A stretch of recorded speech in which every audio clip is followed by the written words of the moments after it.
করে খাবার নিয়ে আসলাম, এখন তো ভাত খাওয়ার সময় হয়ে গেছে। দেরি হয়ে গেল, বাজারে গেলাম যে। তো দেখো বন্ধুরা, এই যে চপ নিয়ে আসলো, এখন বাজে 8:30। তো এগুলো খেয়ে ভাত খাবো কখন বলো? তো এনেছে যখন খেতেই হবে।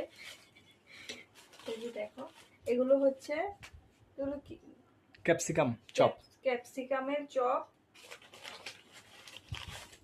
আর এখানে হচ্ছে ডিমের চপ। দেখো, এখন কিন্তু গরম আছে না এখানে। মাত্র ভেজে দিল তো। তো চলো আমরা খাওয়া দাওয়া খেয়ে নিই। একটু সস নিয়ে নিলাম। চপ খেতে কিন্তু আমার ভালোই লাগে, আমি চপ টপ এগুলো বেশি ভালোবাসি খেতে। তো নাও, তোমরাও কেন পাপা, নাও। তুমি খাও, তারপর আমরা খাবো। আমি আজ এটা বন্ধ করে নিই।